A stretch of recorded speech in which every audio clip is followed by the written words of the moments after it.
Hey guys, welcome back to the Readers. I hope you are having an amazing day. Let's get right into the stories. The first one is an entitled people story.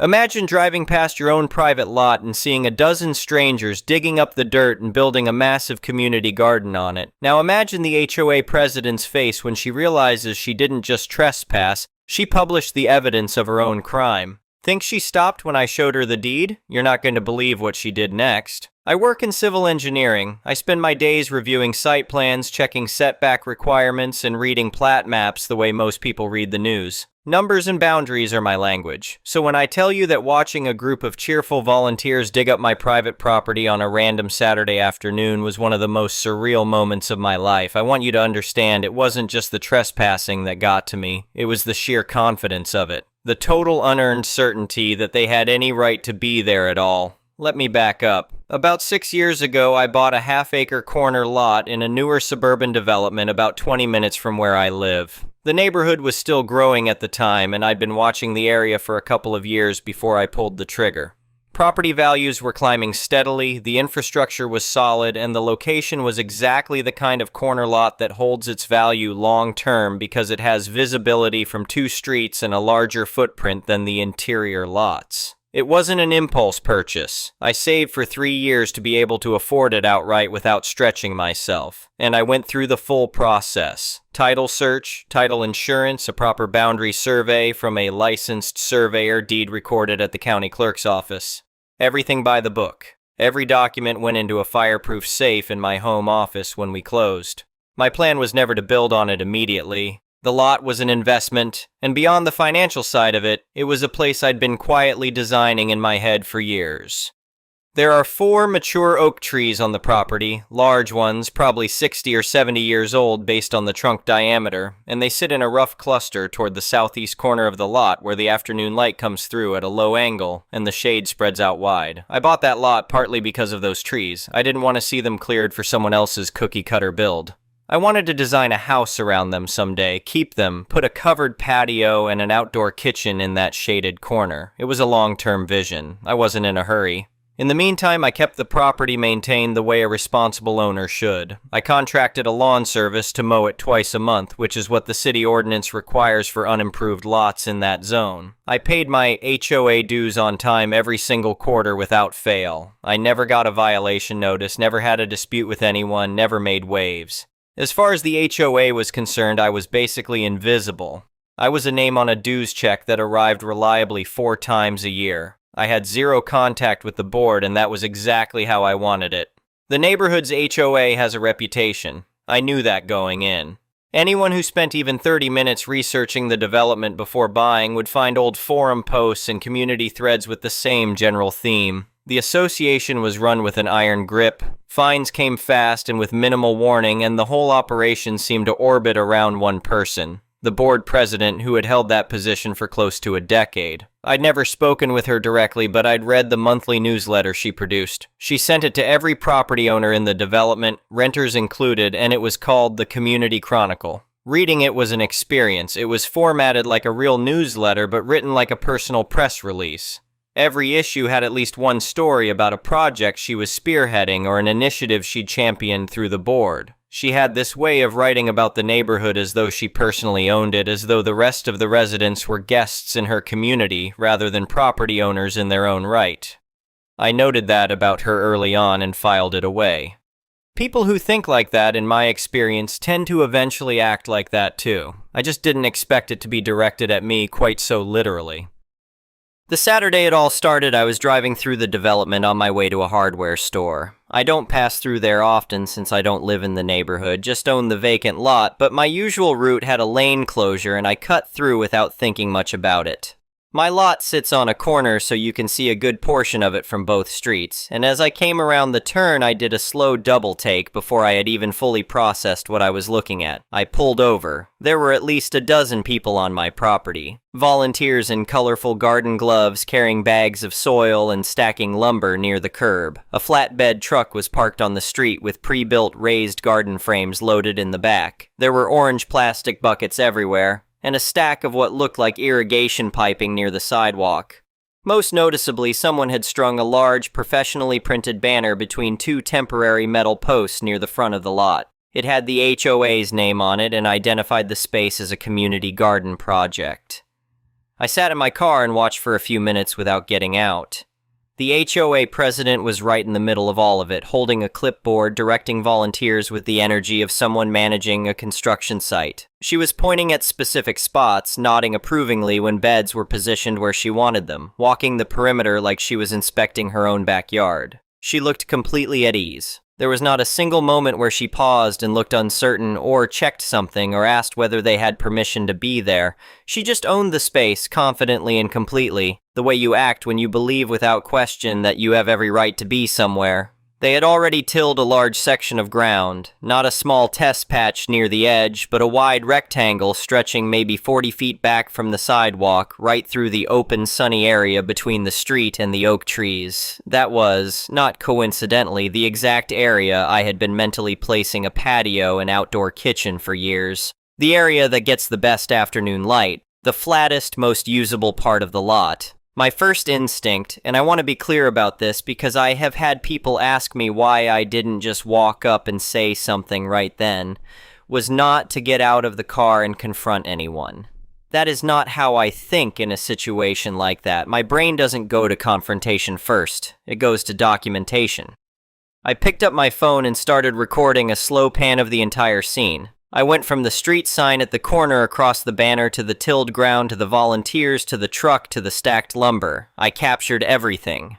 Then I took individual still photos of the banner, the disturbed soil, and the whole group. Then I wrote down the time and date in my notes app. Then I drove away without a word to anyone. I let them keep working, keep smiling, keep planting. Let them keep believing they were doing something wonderful for the community. The harder they worked that afternoon, the more thoroughly they were documenting the extent of the trespass for me. Every board they nailed together and every bag of soil they dumped was adding to the liability picture. When I got home, I went straight to the fireproof safe. The deed was right where it always was, clipped to the title insurance policy in a labeled folder. Behind it was the original plat survey from closing, a full-size document showing the lot boundaries with measurements, coordinates, lot number, and the surveyor's stamp and license number. That survey makes the property lines completely unambiguous. There is no gray area, no shared easement, no disputed corner. The lot is a clean rectangle on a corner. It is mine. It has been mine since closing 6 years ago, properly recorded and insured. I opened my laptop and pulled up the HOA's resident portal. I'm listed as a dues-paying member because I own property in the development, so I have full access to everything they publish there. I went to the newsletter archive and pulled up the current issue of the Community Chronicle. The front page had a large photo of the HOA president standing on what was unmistakably my lot, posing with a shovel and a wide smile. The article beneath it described the garden project as a community beautification initiative on what she called, and I want to be accurate about this because it matters legally, a neglected and unused parcel of community-owned land. She provided the cross streets. She described the square footage they were planning to use. She named herself as the driving force behind the initiative and thanked the volunteers by general group. I read that paragraph 3 times. She had published in her own newsletter under her own name a written claim that the property belonged to the community, along with the specific location. She had done this before I had taken any legal step, before I had contacted anyone, before any dispute had formally begun. She had created a written record of the false ownership claim and the trespass in her own words, in a document distributed to every property owner in the development. From an evidentiary standpoint, that newsletter was extraordinary. I screenshot the entire front page, the photo, and the full article text, and saved it with a date-stamped file name. I spent the next couple of hours organizing everything into a folder: the deed, the survey, the newsletter screenshots, and the video and photos from that afternoon. Then I sat down and drafted a letter. I addressed it to the full HOA board of directors, all 5 members listed on the portal, not just the president. That was deliberate. I had a strong feeling that if I sent it only to her, she would intercept it, manage the response herself, and the rest of the board would never know it arrived. The letter was formal and polite but completely direct. It identified the property by lot number and cross streets. It stated that I was the sole legal owner of record. It said that construction activity had commenced on the property without my knowledge or consent. It attached a copy of the deed and a copy of the plat survey. It requested that all work immediately halt and asked the board to contact me to discuss the removal of all materials. No threats, no aggressive language, just facts and a clear, reasonable request. I sent it certified mail with return receipt requested, so I would have documented proof of delivery with a signature attached. Dropping that envelope in the mail that evening felt quieter than you'd expect for the opening move in what I already knew was going to be a fight. But that's the thing about having every advantage before the other side even knows there's a conflict. You don't need to be loud. A week passed. The return receipt came back in the mail. Someone at the HOA had signed for the letter. I noted the exact date on my copy and filed it. Then I drove by the lot. The situation had escalated considerably. The raised garden beds were now fully installed and filled with dark soil. Someone had laid a neat gravel path between them, and there were small wooden stakes in some of the beds with labels indicating what was going to be planted where. The banner was still up at the front, but what caught my attention most was a small crew at the far edge of the property running a narrow trench along the inside of the property line toward the street. They were installing irrigation pipe connecting into the community water system to feed the garden on a permanent basis. They had received my certified letter, they had signed for it, they had my deed and my survey in hand showing exactly who owned the property, and they were installing plumbing.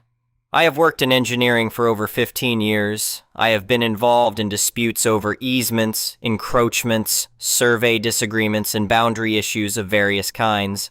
I have never seen anything quite like what that moment represented. It wasn't carelessness at that point, it was a decision, made after formal notice, to continue anyway.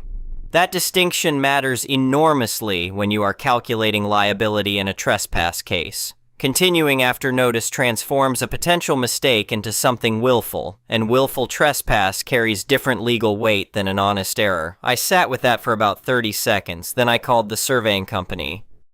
I used the same firm that had done my original plat work at closing. I explained the situation briefly and asked for a rush restaking of the property lines. Restaking means they go out to the site with their equipment, locate the original boundary points using the coordinates from the recorded plat, and physically drive wooden stakes into the ground at every corner and at regular intervals along each line. I paid the rush fee premium without any negotiation. I wanted it done the next morning before volunteers arrived. The surveyors went out at 7 the following day. I drove by around 8 and parked across the street to watch. Surveyors work in a methodical, unhurried way that I've always found satisfying to watch.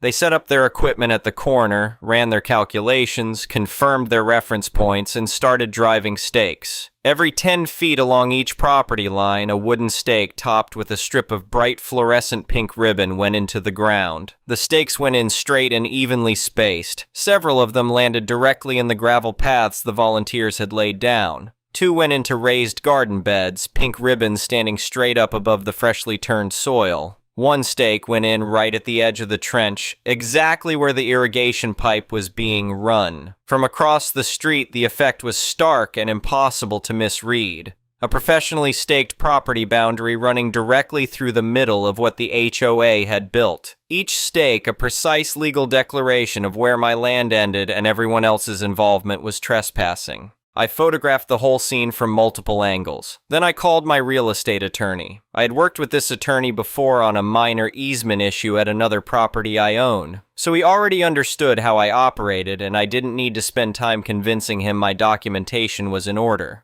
I sent him a single organized email that afternoon with everything attached: the original deed, the plat survey, the newsletter screenshots including the photo and the specific language about community-owned land, the certified mail tracking confirmation with the delivery date and signature, the photographs from the initial discovery, the photographs documenting the escalation including the trench work, the fresh restaking photos, and the invoice from the surveying company for the rush job. He called me back within a few hours. His assessment was that the case was about as clean as a trespass situation gets from an evidentiary standpoint. The HOA had made a public written statement falsely asserting ownership of the property. They had been formally notified by the actual owner with an attached deed and survey. Delivery was confirmed. They had continued work anyway, including installing permanent infrastructure on the property. and the boundary was now freshly staked by a licensed surveyor with a dated invoice to document it. He said trespass was not arguable. The willful continuation after notice made damages very strong. The infrastructure installation could be characterized as intentional alteration of private property. He drafted the cease and desist and demand for restoration letter and sent it to the HOA's registered agent and the full board within a few days. This letter was a completely different document from the polite initial notice I had sent. It laid out the full timeline in precise order. Date work commenced, date of formal notification with deed and survey, date of confirmed delivery, date of documented continuation including the trench excavation, and date of professional restaking. It used the phrases willful trespass and intentional alteration of private property without softening either one. It demanded immediate cessation of all activity. It demanded full restoration of the property to its prior condition within 15 business days, at the HOA's sole expense, covering removal of all raised beds, imported soil, gravel, the partial irrigation infrastructure, and professional resodding of the entire disturbed area. It attached my attorney fees to that point and the surveying invoice and demanded reimbursement of both. The final paragraph stated plainly that failure to comply within the specified period would result in a civil lawsuit seeking damages for trespass, property alteration, and all associated legal costs going forward. My attorney told me to expect a fast response. He was right. I found out later through a neighbor who had been present at the emergency board meeting what happened on the HOA's end when the attorney's letter arrived. According to what got back to me, the HOA president had been managing the situation herself after my initial certified letter arrived weeks earlier. She had told the rest of the board that the letter was almost certainly a clerical confusion, that the lot had been sitting empty for so long it was probably owned by an out-of-state investment company that had lost track of it and nobody was going to fight back seriously. She had framed keeping the project going as a show of commitment to the community and to the volunteers who had already put in significant work. She'd convinced enough of the board to let it ride, and so the work had continued. When the attorney's letter arrived, the board treasurer finally did what apparently nobody had done before that moment. He called the county clerk's office and ran the parcel number through their property records database. It took about 4 minutes. My name came back as the sole owner of record, with the deed filing date showing 6 years prior. Clean, unambiguous, undisputed. The board called an emergency session that same evening. By all accounts, it was not a short or pleasant 2 hours. The treasurer had a printout of the property record. The board secretary had the attorney's letter with the full documented timeline. Someone had pulled the Community Chronicle issue with the front page photo of the president holding a shovel on my land, with the article beneath it calling the property community-owned. Laid out together, those documents told a story that most of the board had not understood they were a part of. They had published a false ownership claim. They had been formally notified by the actual owner and confirmed they received it. They had continued developing the property anyway. And now they had an attorney's letter with 15 business days to restore everything or face a civil lawsuit. The president reportedly tried to shift the focus toward how I could have simply approached her in person rather than going straight to certified mail and attorneys. Another board member asked her what exactly she thought a property owner with a recorded deed and an attached survey should have done differently. She did not have a compelling answer. The board voted that night to comply fully with every demand in the restoration letter. The landscaping crew showed up within about 10 days. I drove by on the second day of their work. The raised beds had already been disassembled and hauled away. The imported soil was being loaded onto a truck. By the third day, the gravel paths were gone and a separate crew was working on the trench, filling and compacting it carefully in stages so the repaired ground wouldn't settle unevenly over time. They were being thorough about it, which made sense given the legal scrutiny the work was under. By the end of the following week, the entire disturbed area had been graded level and covered with fresh sod. The seams between sections were visible up close, but the coverage was complete and even. The oak trees were untouched. Every piece of raised bed lumber, every bag of soil, every foot of gravel path, every inch of irrigation pipe had been removed, and the ground returned to something cleaner than it had been before the volunteers ever set foot on it.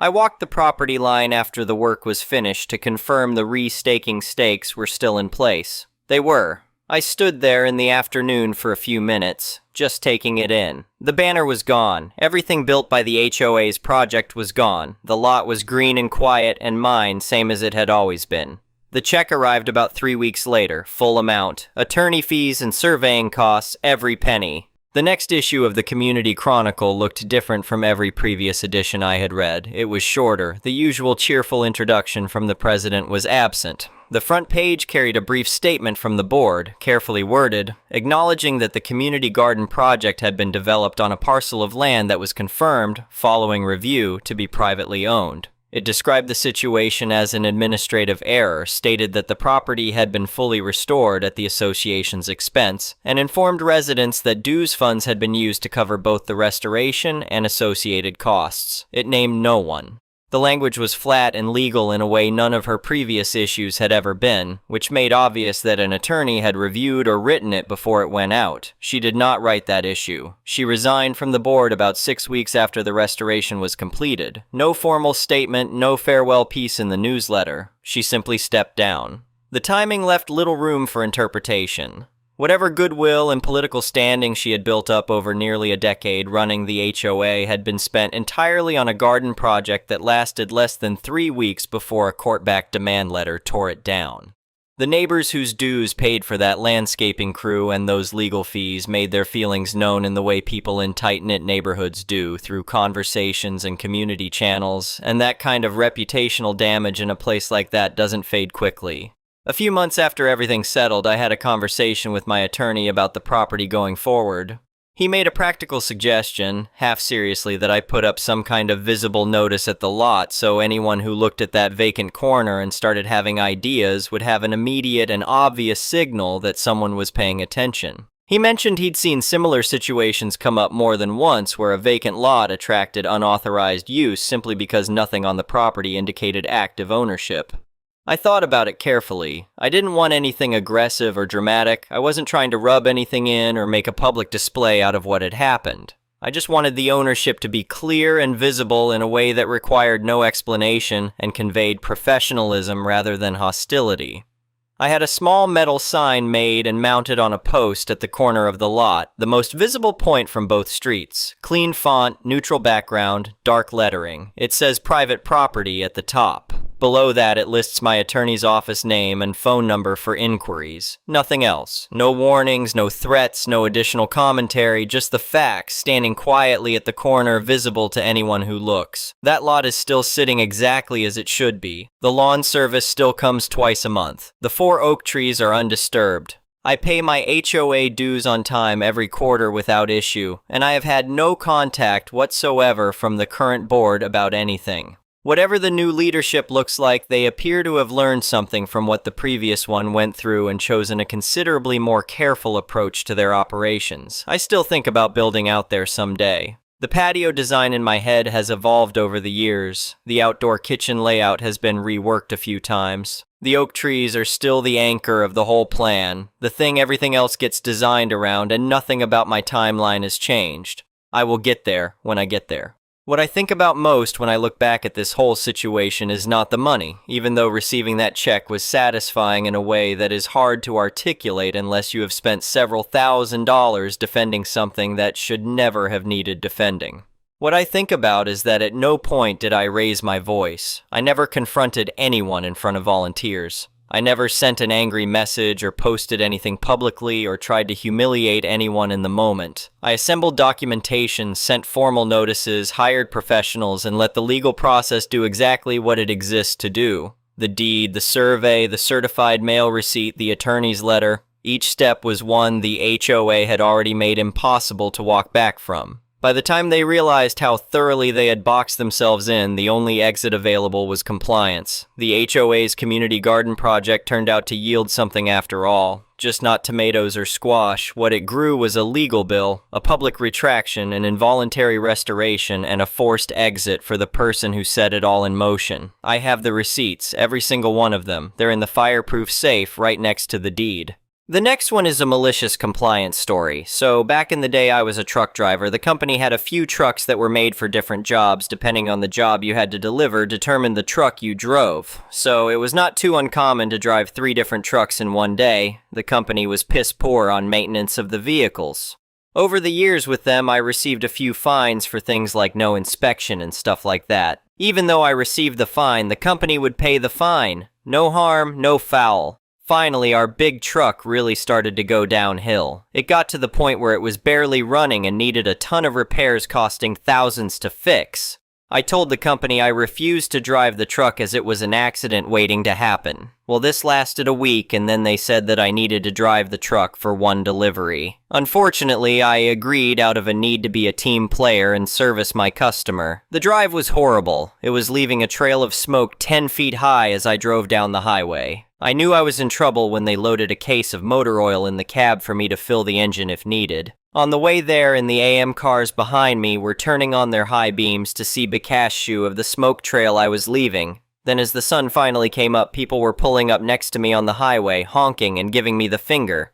I found out so much liquid oil was coming out the exhaust that oil was landing on the vehicles behind me. It was only a 50-mile round trip and the truck lost 24 quarts of oil and almost a tank of fuel. So I told them I would not drive the truck till it's fixed. As a truck driver, you are required to do a pre-trip inspection of the vehicle prior to driving every day. You mark down the defects and there is room for notes in the logbook. 1 copy stays in the truck and 1 copy goes to the company. There's a 3rd copy that goes to DOT if requested.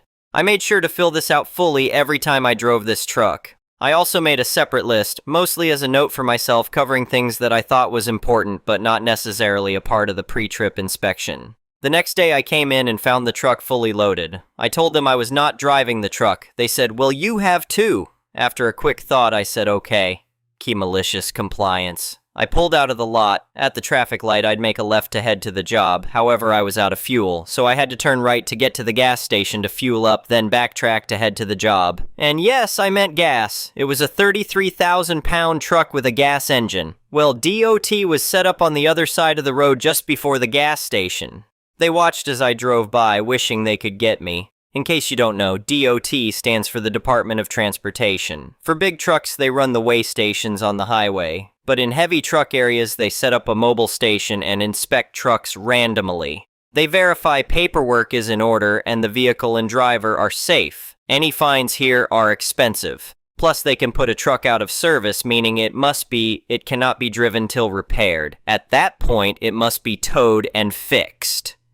Then I pull in the fuel station. As I'm filling, I can feel them watching me. So, I leave the fuel station and head back towards DOT. They run out into the street to make me pull in. They wanted this truck. I pull in and shut down the truck. The DOT cop walks up to the truck with a creeper. I say, "Why do you need that?" He says, "What?" I say, "The creeper?" He says, "I gotta check your truck." I say, "Nah, I got a list." I hand him my notes and logbook. He says, Then he goes back to his car and I can see him furiously writing. After about 30 minuets, he comes back. He says to me, "Why are you driving this truck?" I tell him they told me I had to. "There's no other truck?" he asks. "Nope," I reply. "What happens if you don't drive this?" he asks. I say, "I guess I sit home." He says, "I'll be right back." After about another 20 minuets, he comes back to me. He slaps a big red out of service tag on the windshield. Then he tells me, "There are 21 issues that are putting the truck out of service, plus I am giving the company a fine for letting you drive this truck. Unfortunately, your fuel tax sticker is expired. If I write you up for this, it is a $10,000 fine to you. But I called in the local cops. It will be a $90 fine for you that the company should pay." I thank him and he leaves. I call the company and get a ride back to the warehouse. Bottom line, they paid all fines, which were north of $65,000, including towing. The next week, we had a fleet of new leased trucks with a maintenance plan with replacement trucks if ours were down for issues. And they came out and washed the trucks twice a month. I worked there another 2 years and quit because of other truck issues. A competitor poached me with better money. But this goes to show, I am not risking my life and the public's life for your job. In the end, you paid for a $65,000 lesson. When I say I'm not doing it unless it's safe. Then I pull in the fuel station. As I'm filling, I can feel them watching me. The next one is an entitled parent story. I have been going through a really difficult time in life, and my mental state isn't the best. My husband and I are long distance waiting for our visa. We have been for 3 years. We have tried other visas just for them to fail. This is our last chance, and if it doesn't work, then I'm moving to his country of South Korea. We're waiting for the next part of our visa to be approved, and it's been hurting me so much. I see other cases that filed the same date as me getting approved as we're still waiting. I just want an answer at this point, even if it's a yes or no. I hate waiting so much. It's like there's so many things I want, like having a baby that's being put on hold. Everyone else is moving on in life, and I'm just stuck here waiting. Luckily, my husband is financially comfortable, and he covers my flight tickets for me to see him in South Korea. So I get to see him 5 times a year and travel around South Korea and Japan.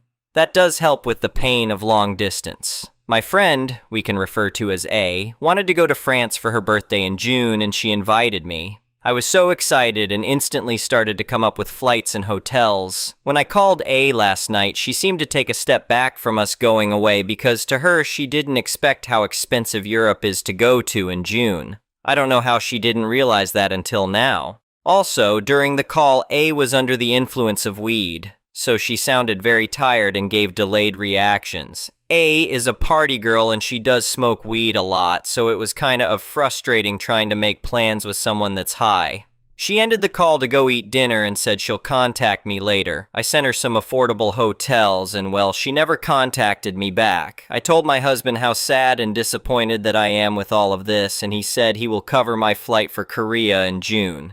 He also said that we can see about August, depending on the visa situation, like we're going to give it to April to see if we should book for August. I told him that I'll say to Anna something like, "Hey, can we please confirm if we're actually going away in June? My husband wants me to come see him in South Korea, and he needs to know ASAP." So here comes the other part of this issue, and that's my mom. We have been up and down with this whole visa process. When the other visa failed, she made it about her like she would cry, be depressed, and I felt like I couldn't take care of myself without worrying about her. I really wanted to move abroad to him, but I felt like I couldn't because of my mom's reaction. So I stayed back, applied for another visa, and bought more time that I didn't want to buy. My mom would also make passing comments about me moving there like, "I'll only see my grandchildren once before I die." She's in her 60s and pretty healthy. She made other unnecessary comments that did hurt. So basically, my mom knew about me planning to go away with A, and she said if it doesn't work out, her and I can go to Canada. I said, "Oh, okay, we'll see," because I was already thinking about seeing my husband in Korea if it wasn't going to work. Then when I told my mom it's not going to work out and my plans to go to Korea in June and possibly August, she told me that I need to pick one, not both, because of the finances of when he comes back to the US. I talked to my husband long and hard about that, and he's not worried about the finances. Then my mom said again, "We can go to Canada." Okay, so my delivery on this wasn't good because I was hurt by my friend, emotionally drained from the visa, and all around not doing well emotionally. I said, "I don't know, you snore a lot, and if we do, maybe we need to figure out other sleeping arrangements." From when I was younger to now, my mom snores a lot and kicks in her sleep. I'm a sensitive sleeper, like when I'm with my husband and he snores, I get up and go to the spare bedroom to sleep. I love my mom, but I can't be on vacation with her for so long. After I said that, she instantly went all and said, "Well, that sucks to hear." I tried to backtrack and she said, "That's enough, we're not talking about it anymore."